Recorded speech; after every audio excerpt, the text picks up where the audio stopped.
Book 10, Part 1 of The Republic, by Plato. Recording is in the public domain.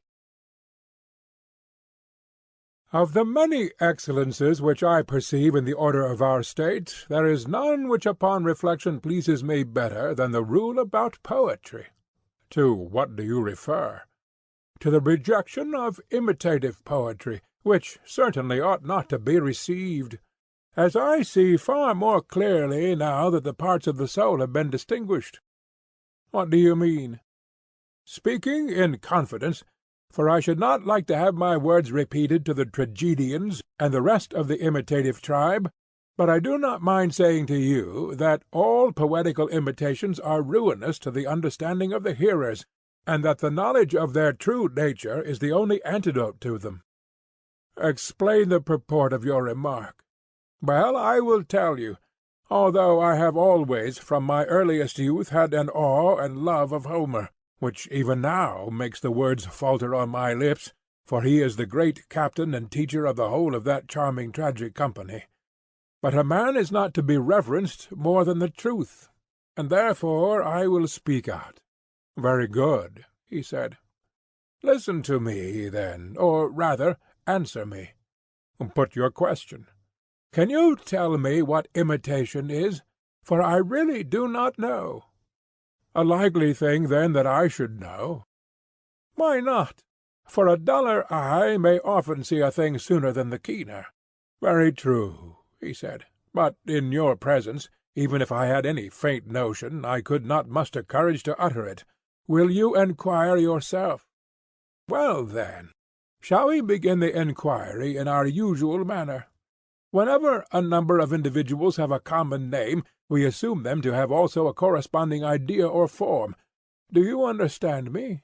I do. Let us take any common instance. There are beds and tables in the world, plenty of them, are there not? Yes, but there are only two ideas or forms of them, one the idea of a bed, the other of a table. True. And the maker of either of them makes a bed or he makes a table for our use, in accordance with the idea. That is our way of speaking in this and similar instances. But no artificer makes the ideas themselves. How could he? Impossible. And there is another artist. I should like to know what you would say of him. Who is he?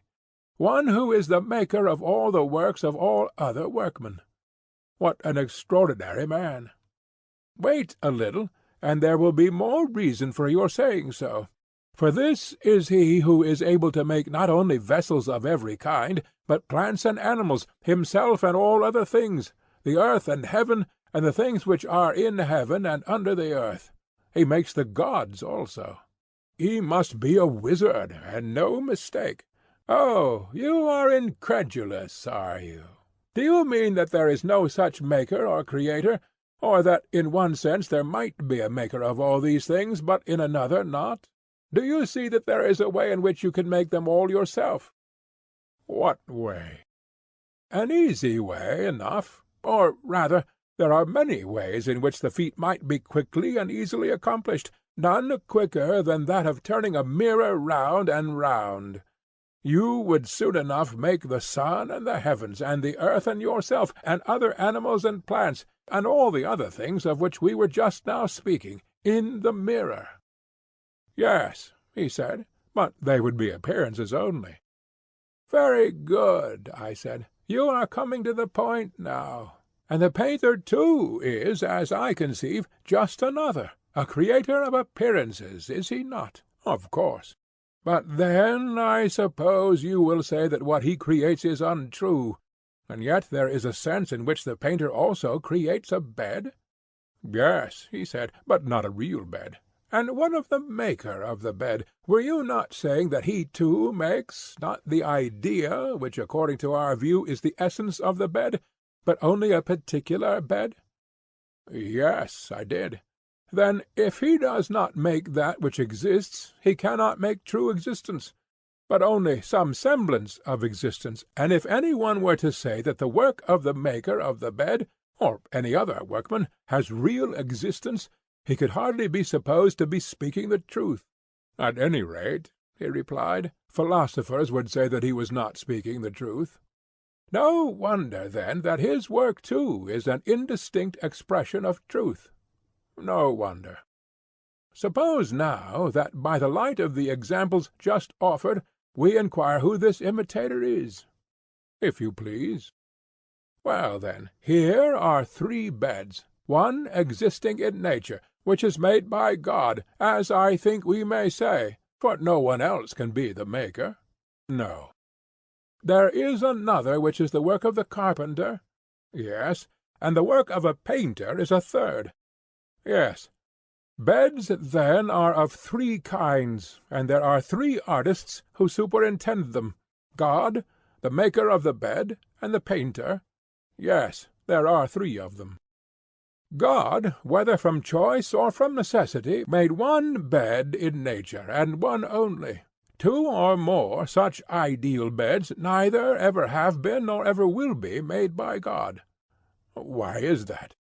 Because even if he had made but 2, a third would still appear behind them, which both of them would have for their idea, and that would be the ideal bed, and not the 2 others.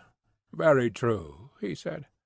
God knew this, and he desired to be the real maker of a real bed, not a particular maker of a particular bed, and therefore he created a bed which is essentially and by nature one only. So we believe. Shall we then speak of him as the natural author or maker of the bed?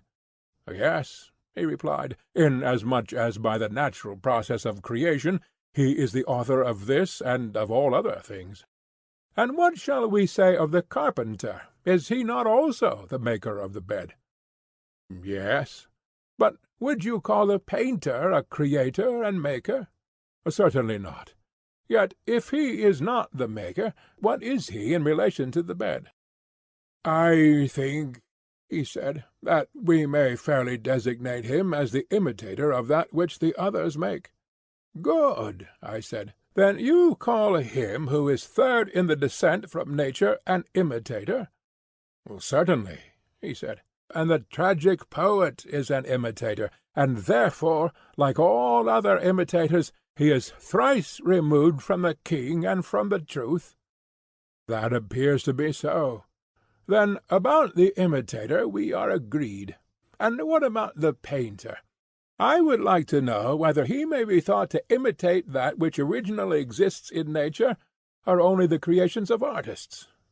The latter. As they are, or as they appear, you still have to determine this. What do you mean? I mean that you may look at a bed from different points of view, obliquely, or directly, or from any other point of view, and the bed will appear different. But there is no difference in reality, and the same of all things. Yes, he said, the difference is only apparent. Now, let me ask you another question. Which is the art of painting designed to be, an imitation of things as they are, or as they appear, of appearance or of reality? Of appearance. Then the imitator, I said, is a long way off the truth, and can do all things because he lightly touches on a small part of them, and that part an image. For example, a painter will paint a cobbler, carpenter, or any other artist, though he knows nothing of their arts, and, if he is a good artist, he may deceive children or simple persons when he shows them his picture of a carpenter from a distance, and they will fancy that they are looking at a real carpenter. Certainly. And whenever any one informs us that he has found a man who knows all the arts, and all things else that anybody knows, and every single thing with a higher degree of accuracy than any other man, whoever tells us this, I think that we can only imagine him to be a simple creature, who is likely to have been deceived by some wizard or actor whom he met, and whom he thought all-knowing, because he himself was unable to analyze the nature of knowledge and ignorance and imitation. Most true. And so, when we hear persons saying that the tragedians and Homer, who is at their head, know all the arts and all things human, virtue as well as vice, and divine things too, for that the good poet cannot compose well unless he knows his subject, and that he who has not this knowledge can never be a poet, we ought to consider whether here also there may not be a similar illusion. Perhaps they may have come across imitators and been deceived by them. They may not have remembered, when they saw their works, that these were but imitations thrice removed from the truth, and could easily be made without any knowledge of the truth, because they are appearances only, and not realities. Or, after all, they may be in the right, and poets do really know the things about which they seem to the many to speak so well. The question, he said, should by all means be considered. Now, do you suppose that if a person were able to make the original as well as the image, he would seriously devote himself to the image-making branch? Would he allow imitation to be the ruling principle of his life, as if he had nothing higher in him? I should say not. The real artist, who knew what he was imitating, would be interested in realities, and not in imitations, and would desire to leave as memorials of himself works many and fair, and instead of being author of encomiums, he would prefer to be the theme of them. Yes, he said, that would be to him a source of much greater honor and profit. Then, I said, we must put a question to Homer, not about medicine or any of the arts to which his poems only incidentally refer. We are not going to ask him, or any other poet, whether he has cured patients like Asclepius, or left behind him a school of medicine such as Asclepiad's were, or whether he only talks about medicine and other arts at second hand. But we have a right to know respecting military tactics, politics, education, which are the chiefest and noblest subjects of his poems, and we may fairly ask him about them. Friend Homer, then we say to him, if you are only in the second remove from truth in what you say of virtue, and not in the third, not an image-maker or imitator, and if you are able to discern what pursuits make men better or worse in private or public life, tell us what state was ever better governed by your help. The good order of Lacedaemon is due to Lycurgus, and many other cities, great and small, have been similarly benefited by others. But who says that you have been a good legislator to them, and have done them any good? Italy and Sicily boast of Charondas, and there is Solon, who is renowned among us. But what city has anything to say about you?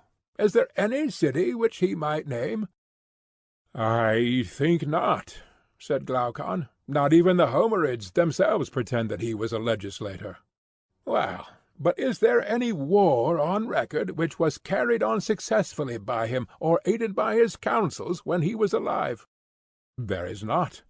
Or is there any invention of his applicable to the arts or to human life, such as Thales the Milesian, or Anacharsis the Scythian, and other ingenious men have conceived, which is attributed to him? There is absolutely nothing of the kind.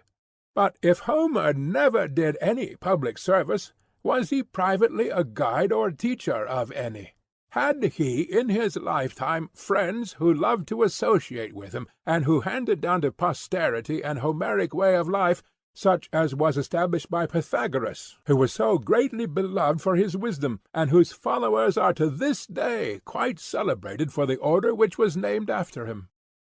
Nothing of the kind is recorded of him, for surely Socrates, Creophilus, the companion of Homer, that child of flesh, whose name always makes us laugh, might be more justly ridiculed for his stupidity, if, as is said, Homer was greatly neglected by him and others in his own day when he was alive. Yes, I replied, that is the tradition. But can you imagine, Glaucon, that if Homer had really been able to educate and improve mankind, if he had possessed knowledge and not been a mere imitator, can you imagine, I say, that he would not have had many followers, and been honored and loved by them? Protagoras of Abdera, and Prodicus of Sirius, and a host of others, have only to whisper to their contemporaries, "You will never be able to manage either your own house or your own state until you appoint us to be your ministers of education," And this ingenious device of theirs has such an effect in making men love them, that their companions all but carry them about on their shoulders. And is it conceivable that the contemporaries of Homer, or again of Hesiod, would have allowed either of them to go about as rhapsodists, if they had really been able to make mankind virtuous? Would they not have been as unwilling to part with them as with gold, and have compelled them to stay at home with them? Or if the master would not stay, then the disciples would have followed him about everywhere until they got education enough. Yes, Socrates, that I think is quite true. Then must we not infer that all these poetical individuals, beginning with Homer, are only imitators? They copy images of virtue and the like, but the truth they never reach. The poet is like a painter who, as we have already observed, will make a likeness of a cobbler, though he understands nothing of cobbling, and his picture is good enough for those who know no more than he does, and judge only by colours and figures. Quite so. In like manner the poet, with his words and phrases, may be said to lay on the colours of the several arts, himself understanding their nature only enough to imitate them. And other people, who are as ignorant as he is, and judge only from his words, imagine that if he speaks of cobbling, or of military tactics, or of anything else, in metre and harmony and rhythm, he speaks very well. Such is the sweet influence which melody and rhythm by nature have. And I think that you must have observed again and again what a poor appearance the tales of poets make, when stripped of the colours which music puts upon them, and recited in simple prose. Yes, he said. They are like faces which were never really beautiful, but only blooming, and now the bloom of youth has passed away from them. Exactly. Here is another point. The imitator or maker of the image knows nothing of true existence. He knows appearances only. Am I not right? Yes. Then let us have a clear understanding, and not be satisfied with half an explanation. Proceed. Of the painter we saw that he will paint reins, and he will paint a bit. Yes. And the worker in leather and brass will make them? Certainly. But does the painter know the right form of the bit and reins? Nay, hardly even the workers in brass and leather who make them. Only the horseman who knows how to use them. He knows their right form. Most true. And may we not say the same of all things? What?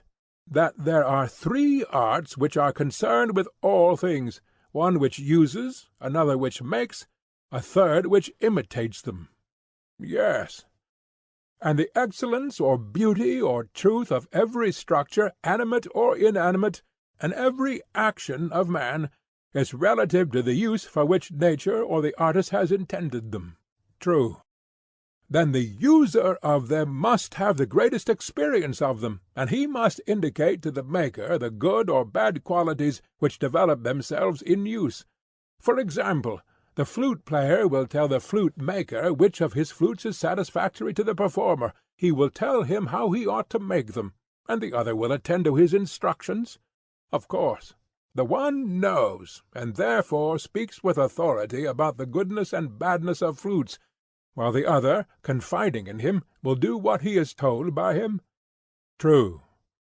The instrument is the same, but about the excellence or badness of it, the maker will only attain to a correct belief, and this he will gain from him who knows, by talking to him, and being compelled to hear what he has to say, whereas the user will have knowledge. True. But will the imitator have either? Will he know from use whether or no his drawing is correct or beautiful? Or will he have right opinion from being compelled to associate with another who knows and gives him instructions about what he should draw? Neither. Then he will no more have true opinion than he will have knowledge about the goodness or badness of his imitations? I suppose not. The imitative artist will be in a brilliant state of intelligence about his own creations? Nay, very much the reverse. and still he will go on imitating without knowing what makes a thing good or bad, and may be expected therefore to imitate only that which appears to be good to the ignorant multitude?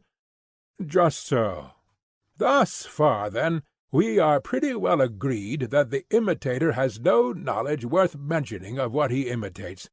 Imitation is only a kind of play or sport, and the tragic poets, whether they write in iambic or in heroic verse, are imitators in the highest degree?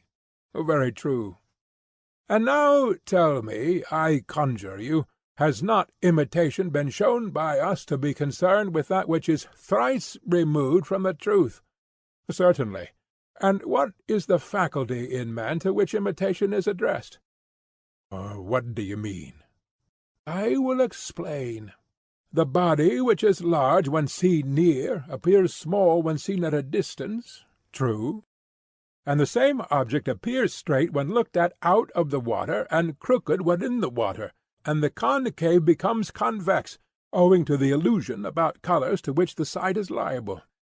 Thus every sort of confusion is revealed within us, and this is that weakness of the human mind on which the art of conjuring and of deceiving by light and shadow and other ingenious devices imposes, having an effect upon us like magic. True. And the arts of measuring and numbering and weighing come to the rescue of the human understanding. There is the beauty of them, and the apparent greater or less or more or heavier no longer have the mastery over us, but give way before calculation and measure and weight. Most true. And this surely must be the work of the calculating and rational principle in the soul? To be sure. And when this principle measures and certifies that some things are equal, and that some are greater or less than others, there occurs an apparent contradiction. True. But were we not saying that such a contradiction is impossible? The same faculty cannot have contrary opinions at the same time about the same thing? Very true. Then that part of the soul which has an opinion contrary to measure is not the same with that which has an opinion in accordance with measure? True. And the better part of the soul is likely to be that which trusts to measure and calculation? Certainly. And that which is opposed to them is one of the inferior principles of the soul? No doubt. This was the conclusion at which I was seeking to arrive when I said that painting or drawing, and imitation in general, when doing their own proper work, are far removed from truth, and the companions and friends and associates of a principle within us which is equally removed from reason, and that they have no true or healthy aim. Exactly. The imitative art is an inferior who marries an inferior, and has inferior offspring. Very true. And is this confined to the sight only, or does it extend to the hearing also, relating in fact to what we term poetry? Probably the same would be true of poetry. Do not rely, I said, on a probability derived from the analogy of painting. But let us examine further, and see whether the faculty with which poetical imitation is concerned is good or bad. By all means. We may state the question thus. Imitation imitates the actions of men, whether voluntary or involuntary, on which, as they imagine, a good or bad result has ensued, and they rejoice or sorrow accordingly. Is there anything more? No, there is nothing else. But in all this variety of circumstances is the man at unity with himself? Or rather, as in the instance of sight there was confusion and opposition in his opinions about the same things, so here also is there not strife and inconsistency in his life, though I need hardly raise the question again, for I remember that all this has been already admitted, and the soul has been acknowledged by us to be full of these and 10,000 similar oppositions occurring at the same moment. And we were right, he said. Yes, I said, thus far we were right. But there was an omission which must now be supplied. What was the omission? Were we not saying that a good man, who has the misfortune to lose his son, or anything else which is most dear to him, will bear the loss with more equanimity than another? Yes. But will he have no sorrow? Or shall we say that, although he cannot help sorrowing, he will moderate his sorrow? The latter, he said, is the truer statement. Tell me, will he be more likely to struggle and hold out against his sorrow when he is seen by his equals, or when he is alone? It will make a great difference whether he is seen or not. When he is by himself he will not mind saying or doing many things which he would be ashamed of any one hearing or seeing him do. True. There is a principle of law and reason in him which bids him resist, as well as a feeling of his misfortune which is forcing him to indulge his sorrow. True. But when a man is drawn in two opposite directions, to and from the same object, this, as we affirm, necessarily implies two distinct principles in him. Certainly. One of them is ready to follow the guidance of the law. How do you mean? The law would say that to be patient under suffering is best, and that we should not give way to impatience, as there is no knowing whether such things are good or evil, and nothing is gained by impatience. Also, because no human thing is of serious importance, and grief stands in the way of that which at that moment is most required. What is most required? He asked. That we should take counsel about what has happened, and when the dice have been thrown, order our affairs in the way which reason deems best, not, like children who have had a fall, keeping hold of the part struck and wasting time in setting up a howl, but always accustoming the soul forthwith to apply a remedy, raising up that which is sickly and fallen, banishing the cry of sorrow by the healing art. Yes, he said, that is the true way of meeting the attacks of fortune. Yes, I said, and the higher principle is ready to follow this suggestion of reason? Clearly. And the other principle, which inclines us to recollection of our troubles and to lamentation, and can never have enough of them, we may call irrational, useless, and cowardly? Indeed we may. And does not the latter, I mean the rebellious principle, furnish a great variety of materials for imitation? Whereas the wise and calm temperament, being always nearly equable, is not easy to imitate, or to appreciate when imitated, especially at a public festival when a promiscuous crowd is assembled in a theatre. For the feeling represented is one to which they are strangers. Certainly. Then the imitative poet who aims at being popular is not by nature made, nor is his art intended, to please or to affect the rational principle in the soul, but he will prefer the passionate and fitful temper, which is easily imitated. Clearly.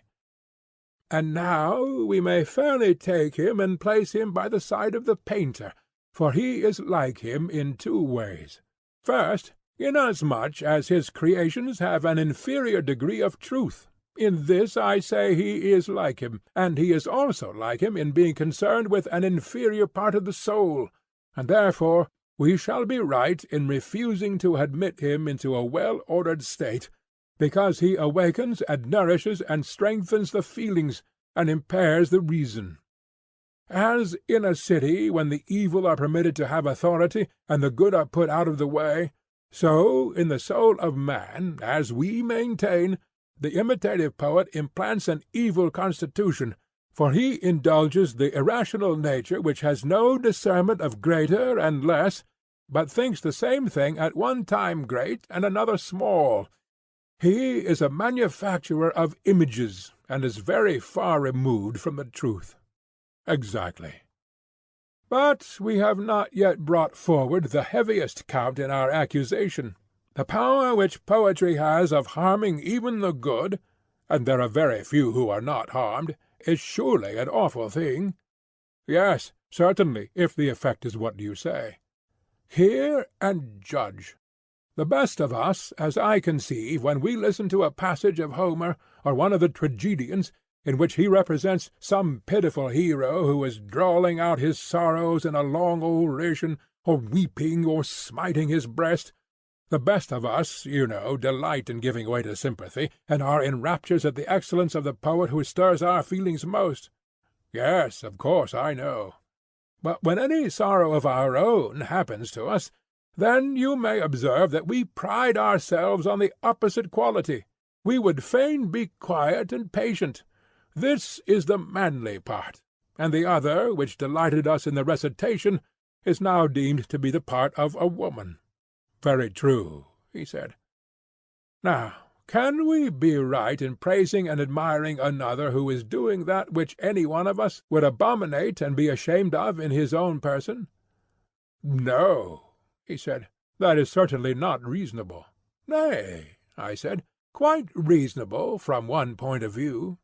What point of view? If you consider, I said, that when in misfortune we feel a natural hunger and desire to relieve our sorrow by weeping and lamentation, and that this feeling which is kept under control in our own calamities is satisfied and delighted by the poets, the better nature in each of us, not having been sufficiently trained by reason or habit, allows the sympathetic element to break loose, because the sorrow is another's, and the spectator fancies that there can be no disgrace to himself in praising and pitying any one who comes telling him what a good man he is, and making a fuss about his troubles. He thinks that the pleasure is a gain, and why should he be supercilious, and lose this and the poem too? Few persons ever reflect, as I should imagine, that from the evil of other men something of evil is communicated to themselves, and so the feeling of sorrow which has gathered strength at the sight of the misfortunes of others is with difficulty repressed in our own. How very true! And does not the same hold also of the ridiculous? There are jests which you would be ashamed to make yourself, and yet on the comic stage, or indeed in private, when you hear them, you are greatly amused by them, and are not at all disgusted at their unseemliness. The case of pity is repeated.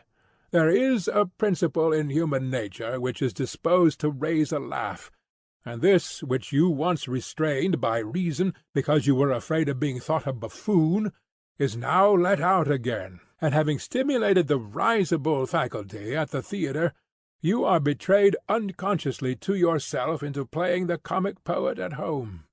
Quite true, he said. And the same may be said of lust and anger and all the other affections, of desire and pain and pleasure, which are held to be inseparable from every action. In all of them poetry feeds and waters the passions instead of drying them up. She lets them rule, although they ought to be controlled, if mankind are ever to increase in happiness and virtue.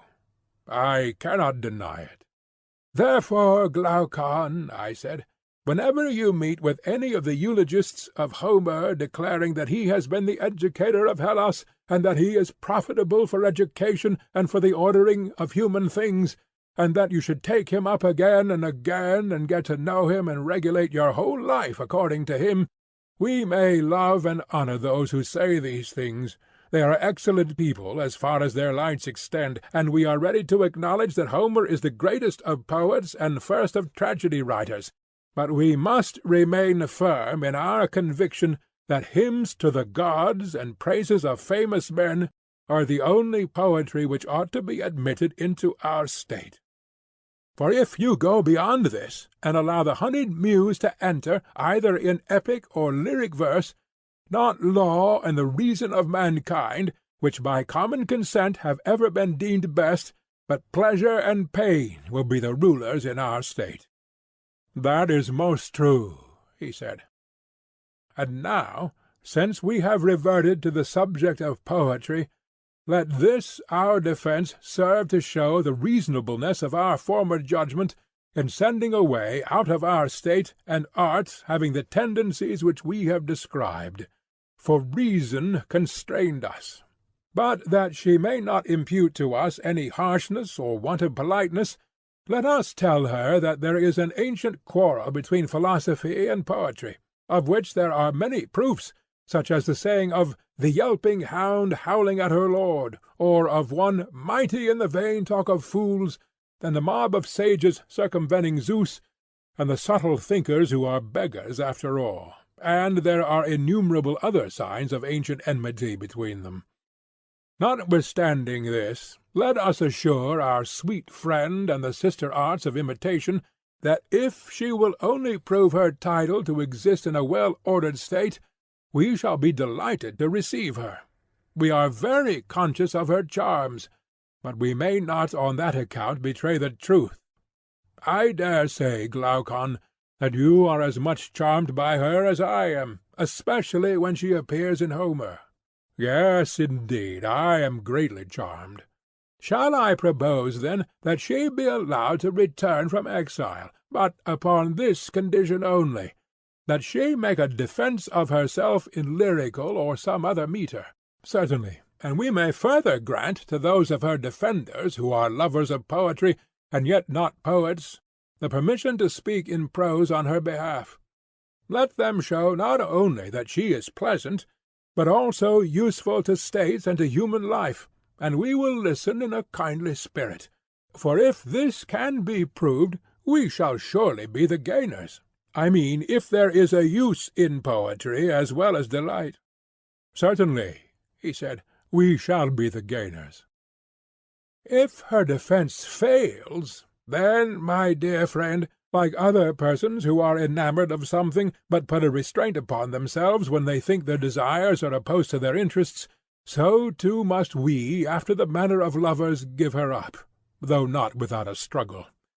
We too are inspired by that love of poetry which the education of noble states has implanted in us, and therefore we would have her appear at her best and truest. But so long as she is unable to make good her defence, this argument of ours shall be a charm to us, which we will repeat to ourselves while we listen to her strains, that we may not fall away into the childish love of her which captivates the many. At all events, we are well aware that poetry, being such as we have described, is not to be regarded seriously as attainting to the truth, and he who listens to her, fearing for the safety of the city which is within him, should be on his guard against her seductions, and make our words his law. Yes, he said, I quite agree with you. Yes, I said, my dear Glaucon, for great is the issue at stake, greater than appears, whether a man is to be good or bad, and what will any one be profited, if under the influence of honour or money or power, aye, or under the excitement of poetry, he neglect justice and virtue? Yes, he said, I have been convinced by the argument, as I believe that any one else would have been. And yet no mention has been made of the greatest prizes and rewards which await virtue. What, are there any greater still? If there are, they must be of inconceivable greatness. Why, I said, what was ever great in a short time? The whole period of 80 years and 10 is surely but a little thing in comparison with eternity. Say rather nothing, he replied.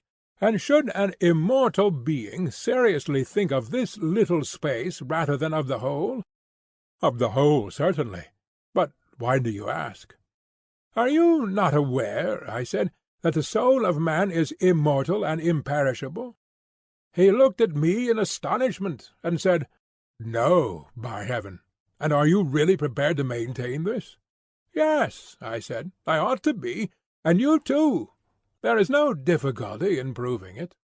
I see a great difficulty, but I should like to hear you state this argument of which you make so light. Listen, then. I am attending. End of Book 10, Part 1.